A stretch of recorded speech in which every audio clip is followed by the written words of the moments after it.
Rússia, ciutat de Veliki Novgorod. Catedral de Sant Nicolau al costat del comerç. Ofegat a terra fins als ampits de la finestra.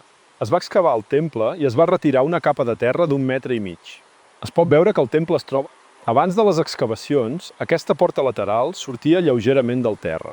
L'entrada principal al temple. S'ha construït un porxo amb escales. Al lateral hi ha una habitació addicional amb entrada pròpia. Calia excavar el pas de la porta. Església de Sant Joan al costat del comerç. L'església té 2 plantes. Les portes estan fetes incòmode, una sobre l'altra. Moderna escala metàl·lica fins al 2è pis. Així és l'església de Sant Joan des del costat oposat. Des de la porta superior es va fer... La decoració mostra que abans hi havia una porta. No van desenterrar la porta del primer pis. La porta estava bloquejada amb maons. Església de Dimitri al costat del comerç. Ella també va caure a terra. La porta i la finestra estaven sota el nivell del sòl. A continuació, podeu veure les obertures de finestres bloquejades del primer pis. Està clar que això no estava previst durant la construcció. A prop hi ha l'església de Climent. Aquesta església també va ser excavada. Es va treure aproximadament mig metre de terra, però això no va ser suficient. La porta no va ser excavada a tota la seva alçada. Has de baixar les escales i ajupir-te amb força per passar per aquesta porta. La petita porta no encaixa amb el gran edifici del temple. Església de Sant Jordi. Entrada principal oest.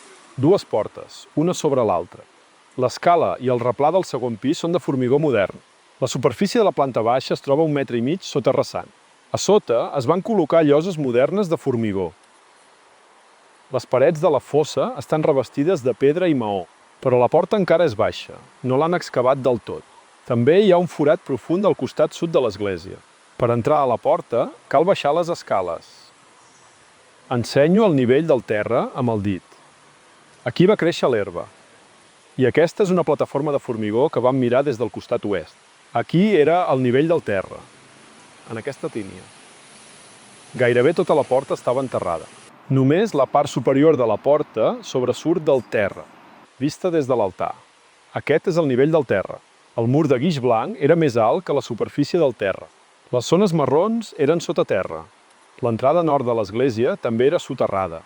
Es van excavar la porta i es van fer les parets, perquè la terra no s'enfonsi. Què va passar a l'antiga Novgorod? Per què els primers pisos de les esglésies van acabar sota terra?